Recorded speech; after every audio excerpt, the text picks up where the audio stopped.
1965년 3월 한창규는 서울역 앞 광장에 서서 회색빛 하늘을 올려다보았다. 경북 영주에서 올라온 지 한 달이 지났지만 서울은 여전히 낯설고 차가웠다. 창규가 살고 있는 곳은 마포구 공덕동의 좁은 셋방이었다. 형 창식과 함께 쓰는 방은 겨우 서너 평 남짓했고 낡은 이불 2채와 책상 하나, 그리고 형의 대학 교재들이 전부였다. 밤이 되면 형은 책상 앞에 앉아 노트에 무언가를 열심히 적어 내려갔고 창규는 구석에 몸을 웅크리고 누워 천장의 얼룩을 바라보곤 했다. 창규야, 오늘은 어땠어? 형이 책에서 눈을 떼지 않은 채 물었다. 창규는 대답 대신 작게 한숨을 내쉬었다. 오늘도 공장 문전에서 쫓겨났다. 경력도 없고 기술도 없는 시골 청년을 받아주는 곳은 없었다.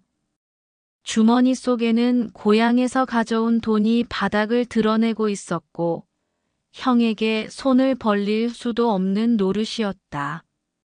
아니, 오히려 창규가 형의 학비를 대야 했다. 그것은 고향을 떠날 때 아버지와 나눈 약속이었다. 형은 공부나 해. 나는 괜찮아. 창규는 돌아 누우며 짧게 대답했다. 형은 더 이상 묻지 않았다. 두 형제는 서로에게 짐이 되지 않으려 애쓰고 있었다. 며칠 후 창규는 간신히 을지로의 한 철공소에 자리를 잡았다. 하루 종일 쇠붙이를 나르고 용접 보조 일을 했다. 손에는 물집이 잡혔고 등은 쑤셨지만 창규는 이를 악물고 견뎠다. 야, 들었어? 월남 간다며. 어느 날 점심시간 공장 구석에서 동료들이 모여 무언가를 이야기하고 있었다. 창규는 밥그릇을 들고 그들 옆에 앉았다. 창규보다 2살 위인 종구가 담배 연기를 내뿜으며 말했다. 애국자도 되고 목돈도 손에 쥘 수 있는 기회지. 나는 진지하게 생각 중이야. 종구의 목소리에는 확신이 담겨 있었다. 다른 동료가 고개를 저으며 끼어들었다. 그래도 죽으면 끝 아니야. 거긴 전쟁터라고. 그건 전투병 얘기고. 종구가 손을 내저었다. 우리는 전투가 아니라 병원 일이나 집 짓는 일을 한대. 이미 작년에 사람들이 많이 갔잖아. 멀쩡히 돌아온 사람도 많고.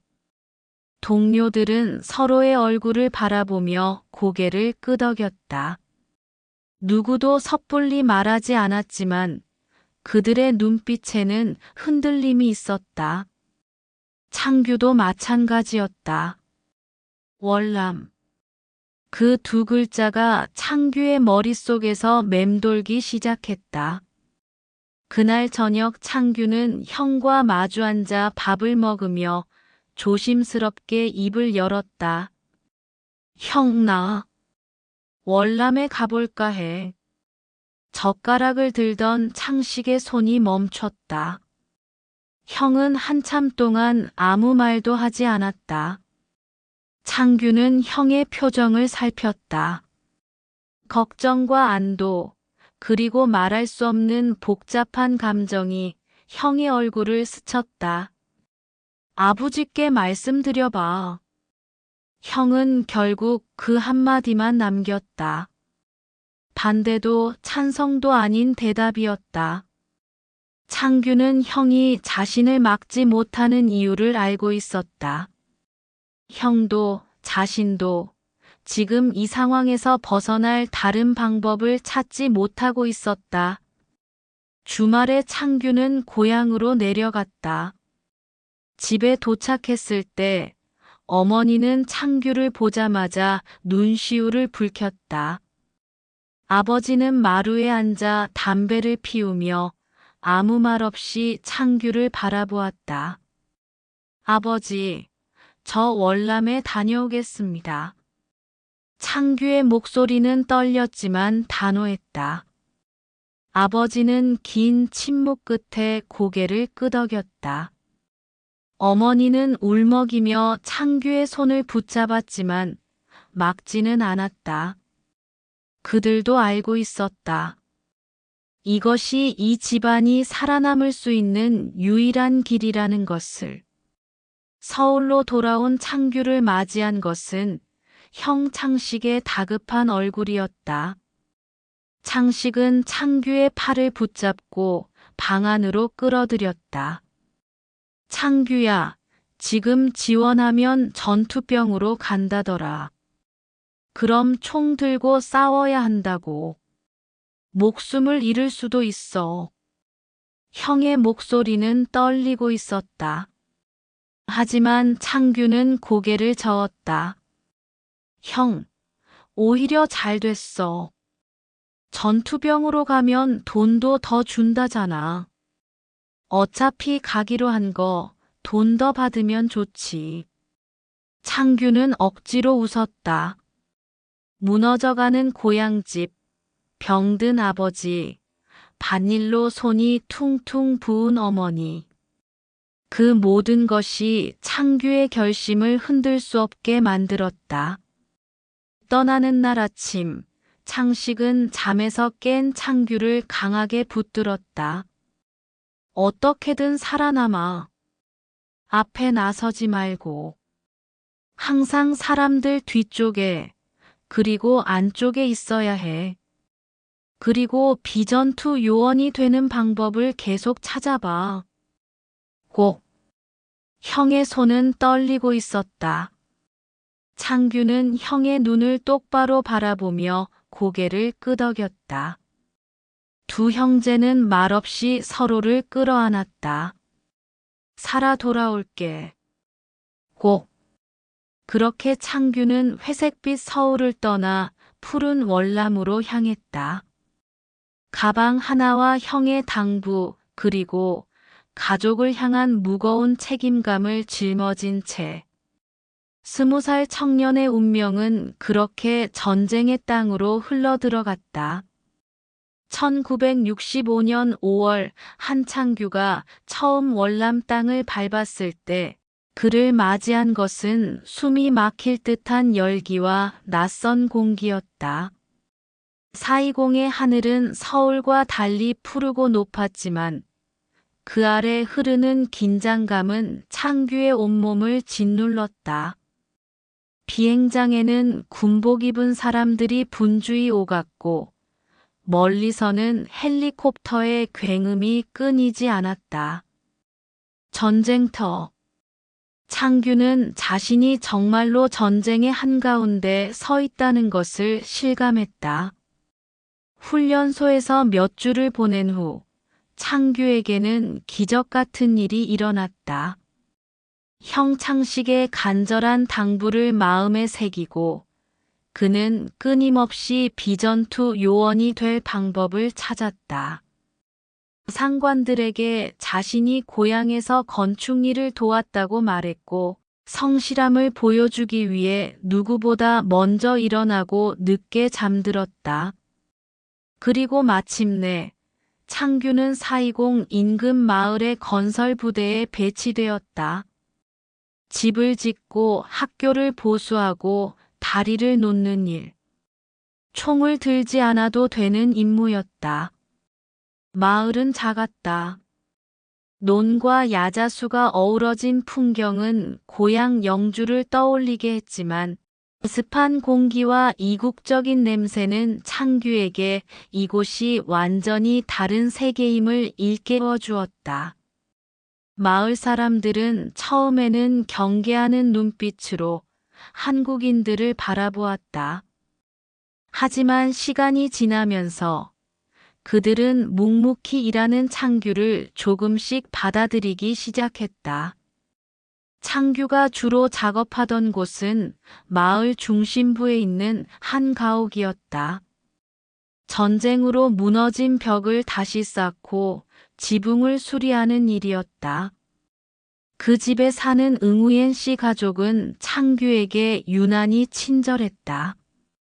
나이든 응우옌 씨는 불어섞인 베트남어로 창규에게 말을 걸었고 창규는 몸짓과 어설픈 단어로 답했다. 언어는 통하지 않았지만 그들 사이에는 묘한 교감이 흘렀다. 한국, 좋은 사람. 응우옌 씨의 아내는 구부정한 허리로 창규에게 물을 건네며 미소 지었다. 창규는 그 물을 받아 마시며 고개를 숙여 인사했다. 그때였다. 집 안쪽에서 누군가 걸어 나오는 소리가 들렸다. 마이였다. 17살 소녀의 긴 검은 머리가 바람에 흔들렸고 수줍은 눈빛이 잠시 창규를 스쳤다가 이내 땅으로 향했다. 창규는 숨이 멎는 것 같았다. 마이는 쟁반에 과일을 담아 조심스럽게 창규 앞에 내려놓았다. 그리고 서툰 한국어로 속삭였다. 감사합니다. 창규는 얼어붙은 듯 그 자리에 서 있었다. 마이의 목소리는 바람에 실린 종소리처럼 맑고 부드러웠다. 소녀는 금방 집 안으로 들어가 버렸지만 창규의 가슴 속에는 무언가가 깊이 박혀버렸다. 그날 이후 창규는 매일 아침 그 집으로 향하는 발걸음이 조금씩 빨라지는 것을 느꼈다. 여름이 깊어지면서 창규와 마이는 조금씩 가까워졌다. 마이는 창규가 일하는 동안 물을 가져다 주거나 나무 그늘 아래 작은 의자를 놓아주었다. 창규는 쉬는 시간마다 마이에게 한국어를 가르쳐 주었다. 안녕하세요. 고맙습니다. 예쁘다. 마이는 웃으며 따라했고 창규는 그 웃음소리에 전쟁의 공포를 잠시나마 잊을 수 있었다. 몇 달이 흘렀다. 건설 작업은 순조롭게 진행되었고 마을 사람들은 이제 창규를 가족처럼 대했다. 응우옌 씨는 창규를 저녁 식사에 초대했고 창규는 그들과 함께 바닥에 앉아 쌀국수를 먹었다. 마이는 창규 옆에 앉아 조용히 밥을 먹었지만 가끔 창규를 힐끔 쳐다보며 미소 지었다. 그 순간만큼은 전쟁도 고향도 미래도 중요하지 않았다. 창규는 이 평화가 영원히 지속되기를 바랐다. 하지만 창규는 알고 있었다. 자신의 복귀 날짜가 점점 다가오고 있다는 것을. 며칠 후면 한국으로 돌아가야 했다. 그 생각을 할 때마다 창규의 가슴은 무겁게 가라앉았다. 어느 날 밤 창규는 막사에 누워 천장을 바라보았다. 창밖으로 들려오는 풀벌레 소리와 멀리서 울리는 포성이 묘하게 섞여 있었다. 평화와 전쟁이 공존하는 이 이상한 땅에서 창규는 자신이 무언가를 잃어버릴 것 같은 예감에 휩싸였다. 마이의 얼굴이 떠올랐다. 그리고 형의 목소리가 귓가에 맴돌았다. 어떻게든 살아남아. 창규는 눈을 감았다.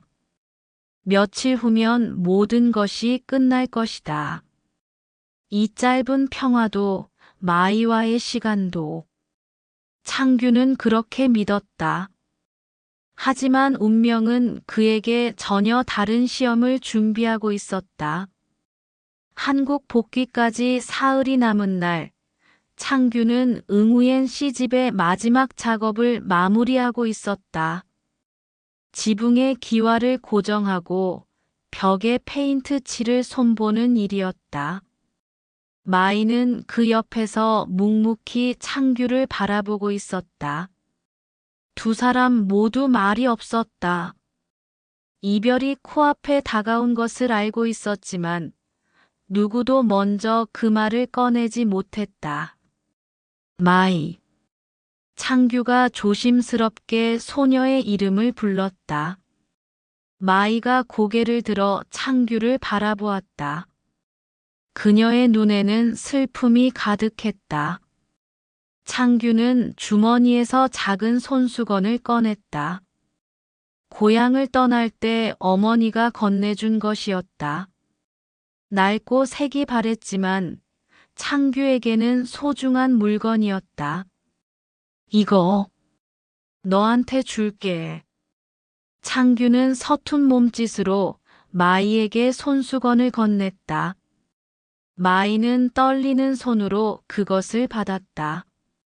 그리고 눈물을 흘렸다. 창규도 가슴이 먹먹했다. 하지만 이것이 최선이었다. 며칠 후면 자신은 한국으로 돌아가고 마이는 이곳에 남을 것이다. 그것이 운명이었다. 그날 밤 창규는 막사에서 복잡한 마음으로 잠에 들었다. 새벽 2시쯤이었을까. 갑자기 멀리서 굉음이 들려왔다. 처음에는 천둥 소리인 줄 알았다. 하지만 곧 그것이 포성이라는 것을 깨달았다. 막사 밖에서 비명과 고함이 터져나왔다. 공습이다. 마을 쪽으로 오고 있어. 상관의 다급한 목소리가 들렸다. 창규는 잠에서 깬 채 멍하니 서 있었다. 마을. 응우옌 씨 가족. 마이. 창규의 머릿속이 하얗게 변했다. 모두 대피하라. 지금 당장. 하지만 창규는 반대 방향으로 뛰기 시작했다. 동료들이 그를 붙잡으려 했지만 창규는 뿌리쳤다. 마을로 가야 했다. 마이가 거기 있었다. 마을은 지옥이 되어 있었다. 총성과 폭발음이 사방에서 울려 퍼졌고 불길이 집들을 집어삼켰다. 사람들은 비명을 지르며 사방으로 흩어졌다. 창규는 연기 속을 헤치며 응우옌 씨 집을 향해 달렸다. 폐가 터질 듯 아팠지만 멈출 수 없었다. 응우옌 씨 집은 반쯤 무너져 있었다. 창규는 문을 박차고 들어갔다. 안에서는 응우옌 씨 부부가 마이를 감싸 안고 있었다. 마이는 공포에 질려 울고 있었고 응우옌 씨의 얼굴에는 피가 흐르고 있었다.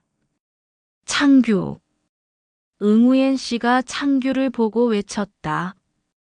그의 목소리는 절박했다. 응우옌 씨는 비틀거리며 일어나 마이를 창규 쪽으로 떠밀었다. 데려가.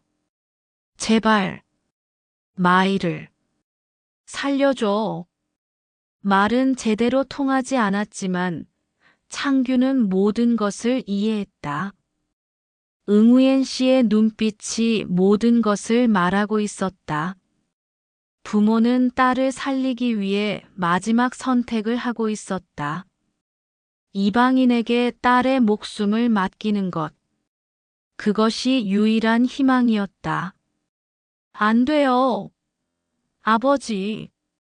마이가 울부짖었다.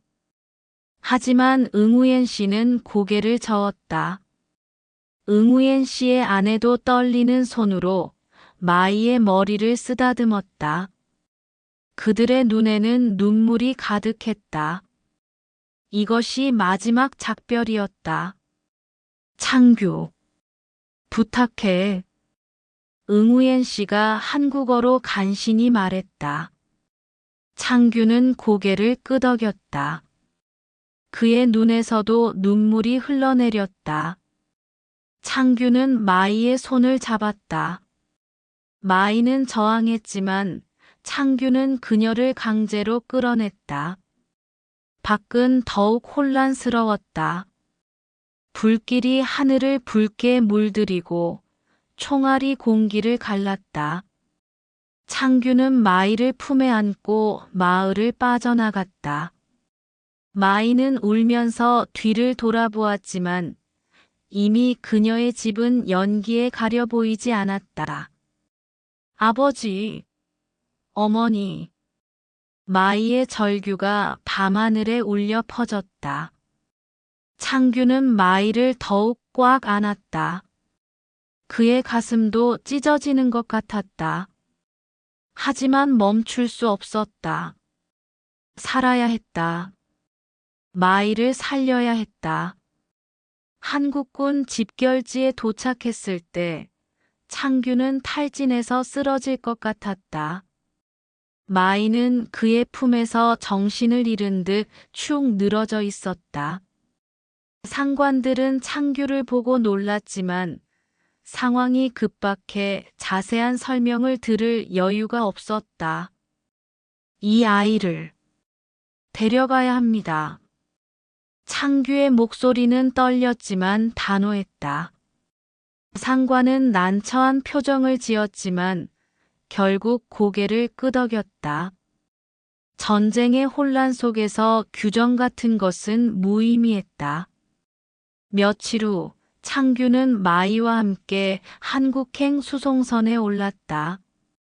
마이는 창문 너머로 점점 멀어지는 월남 땅을 바라보았다. 그녀의 눈에는 생기가 없었다. 고향, 부모 모든 것을 잃어버린 소녀의 얼굴은 창백했다. 창규는 마이의 손을 꼭 잡았다. 이것이 약속이었다. 응우옌 씨와 그의 아내에게 한 약속. 마이를 지키겠다는, 살리겠다는 약속.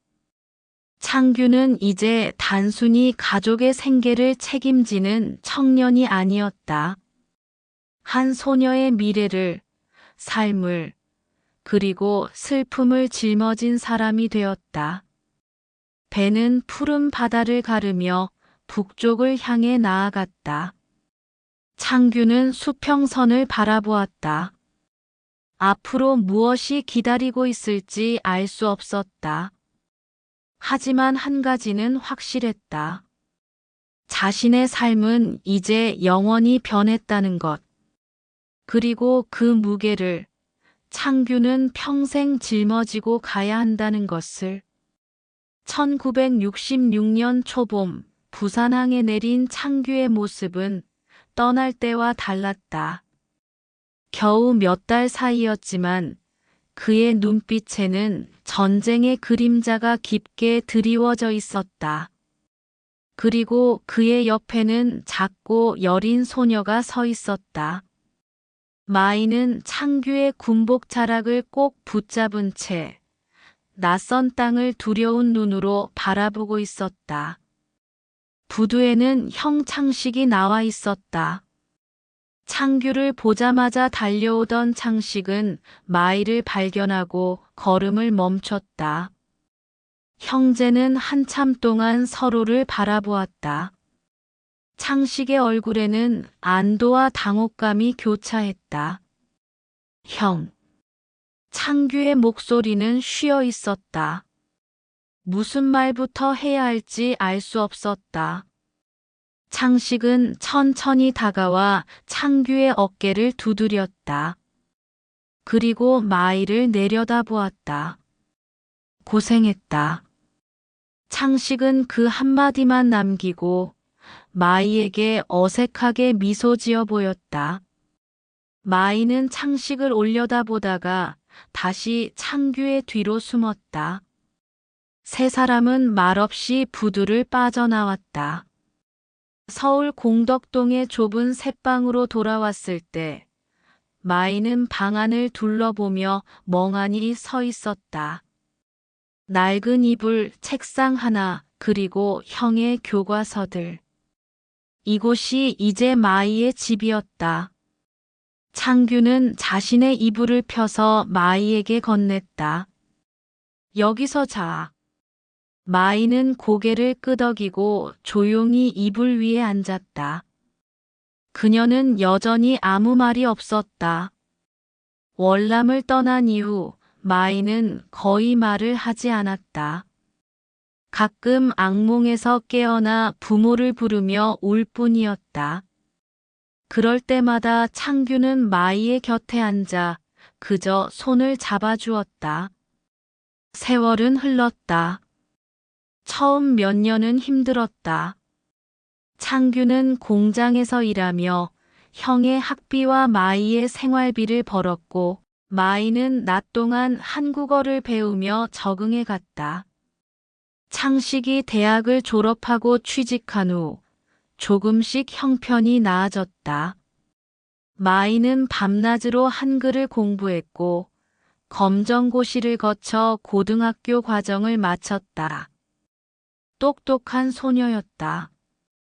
1970년대 초반 마이는 스물이 넘은 아가씨가 되었다. 여전히 이국적인 아름다움을 간직하고 있었지만 이제는 유창한 한국어를 구사했다. 그녀는 명동의 한 양장점에서 일하며 자립했고 창규는 여전히 공장에서 성실하게 일했다. 두 사람은 가족이었지만 서로를 바라보는 눈빛에는 가족 이상의 무언가가 담겨 있었다.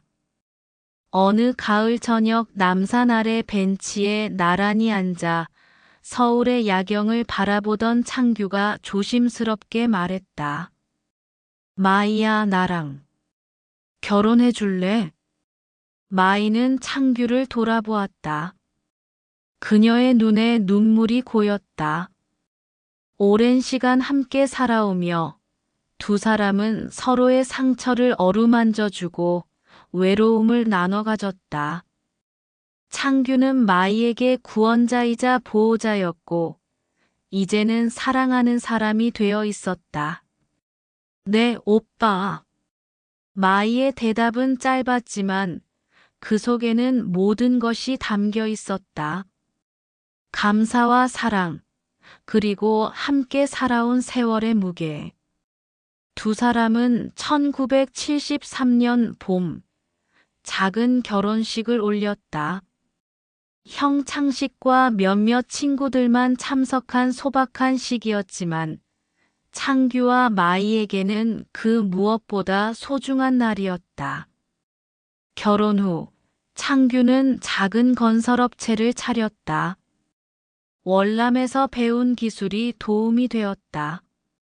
1970년대 중반 한국은 개발의 열기로 뜨거웠고 창규의 사업도 조금씩 자리를 잡아갔다. 마이는 아이를 낳았다. 딸이었다. 창규는 딸의 이름을 수미라고 지었다. 한국과 베트남, 두 나라의 아름다움을 담은 이름이었다. 세월이 더 흘러 1990년대가 되었다. 수미는 대학생이 되었고 창규는 이제 쉰을 바라보는 나이가 되었다. 마이의 머리카락에는 흰머리가 섞이기 시작했지만 여전히 아름다웠다. 그러던 어느 날 마이는 창규에게 조심스럽게 말했다. 오빠, 나 베트남에 가보고 싶어요. 창규는 마이의 손을 꼭 잡았다. 20여 년이 지났지만 마이는 여전히 부모님을 그리워하고 있었다. 전쟁이 끝나고 베트남이 통일된 후에도 마이는 고향으로 돌아갈 엄두를 내지 못했다.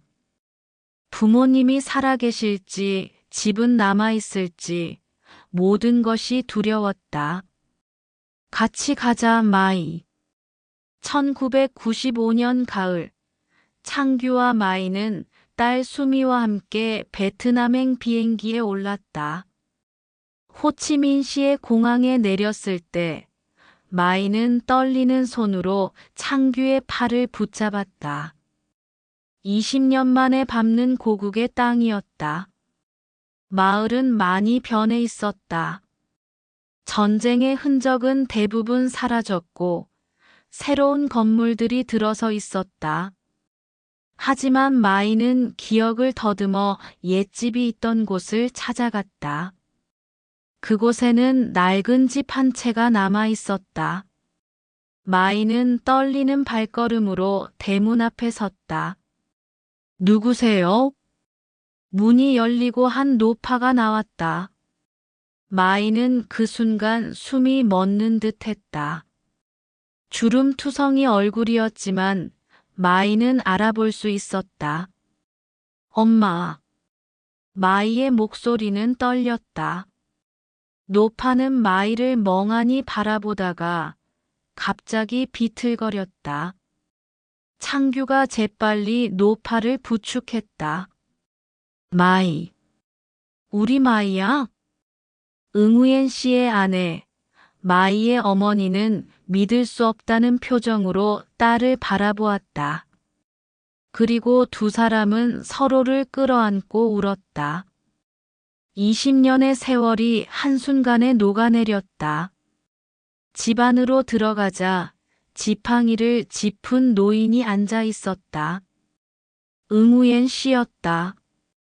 전쟁에서 살아남았지만 다리를 다쳐 평생 불편하게 살아왔다고 했다. 응우엔 씨는 마이를 보자 눈물을 흘렸다. 살아있었구나. 우리 딸.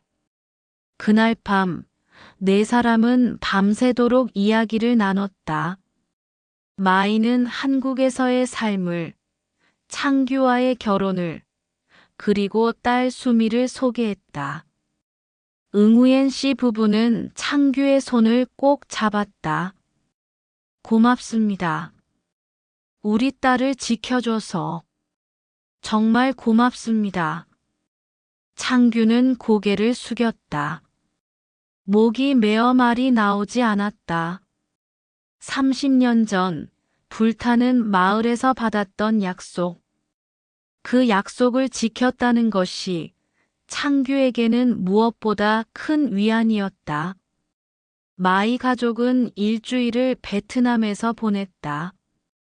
마이는 어머니와 함께 시장에 가고 아버지와 함께 옛 추억을 나눴다. 수미는 외할아버지, 외할머니를 처음 만났지만 금방 친해졌다. 피는 거짓말을 하지 않았다. 떠나는 날 응우엔 씨 부부는 공항까지 따라왔다. 마이는 어머니를 꼭 껴안았다. 다시 올게요, 엄마. 꼭 다시 올게요. 그래, 마이야. 행복하게 살아라. 그것만이 우리 소원이다. 비행기가 이륙하고 창규는 창밖을 내려다보았다. 점점 작아지는 호치민시의 불빛들. 그리고 그 어딘가에 있을 응우엔 씨 부부. 창규는 마이의 손을 잡았다. 마이는 눈물을 흘리고 있었지만 그 얼굴에는 평화로운 미소가 떠올라 있었다. 오빠 고마워요. 정말 고마워요. 창규는 마이를 안아주었다. 20년의 세월. 전쟁과 이별 그리고 재회. 모든 것이 기적처럼 느껴졌다. 창규는 생각했다. 자신이 1965년 그날 월남으로 떠나지 않았다면, 마이를 만나지 않았다면 모든 것이 달랐을 것이다. 하지만 후회는 없었다. 창규는 마이를 지켰고 마이도 창규를 지켰다. 두 사람은 서로의 상처를 치유하며 함께 살아왔다. 그리고 이제 마이는 부모님을 다시 만났다. 그것으로 충분했다. 비행기는 서울을 향해 날아갔다. 창규와 마이, 그리고 수미. 세 사람은 각자의 자리에서 잠들었다. 창밖으로는 별들이 반짝이고 있었다. 그 별빛 아래 한국과 베트남 사이 어딘가에서 세 사람의 꿈은 평화롭게 이어지고 있었다.